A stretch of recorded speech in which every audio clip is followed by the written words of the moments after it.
एक समय एक राजा के दरबार में ब्राह्मण भोज का आयोजन किया गया।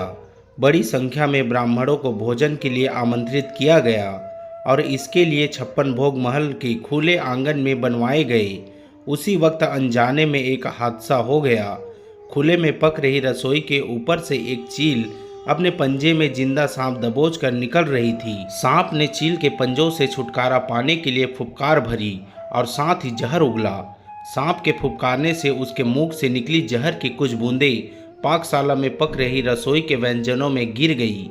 रसोई में जहर गिरने और उसके जहरीले होने का किसी को कोई पता नहीं चला। ब्राह्मण महल के भोजन कक्ष में भोजन के लिए पधारे और महाप्रसाद उनको परोसा गया।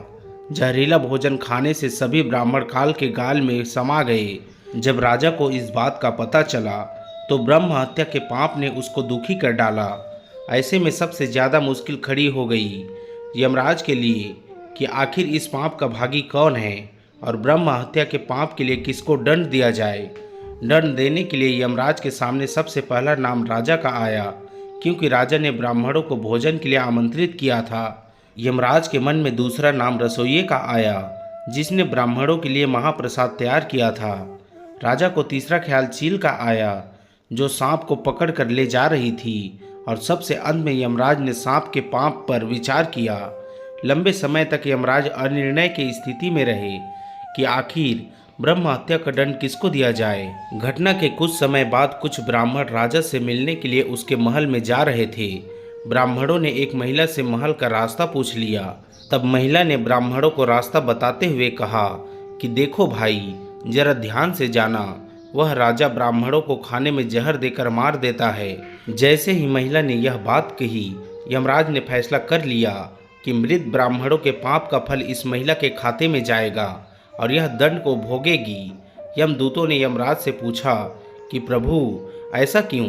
तब यमराज ने कहा, जब कोई व्यक्ति पाप करता है तो उसको पाप कर्म करने में बड़ा आनंद आता है।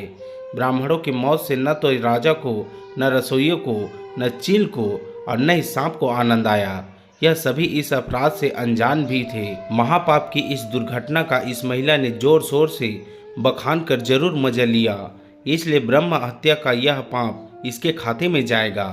दोस्तों, कहानी की सीख, अक्सर हम यही सोचते हैं कि हमने कभी कोई बड़ा पाप नहीं किया है, उसके बावजूद भी हमको किस बात का दंड मिल रहा है। यह दंड वही होता है जो हम पर निंदा का पाप कर संचित करते रहते हैं। दोस्तों, आशा करता हूँ कि यह कहानी आपको अच्छी लगी होगी और भी ऐसे बेहतरीन कहानियों के लिए अभी हमारे YouTube चैनल को सब्सक्राइब कर लीजिए। धन्यवाद।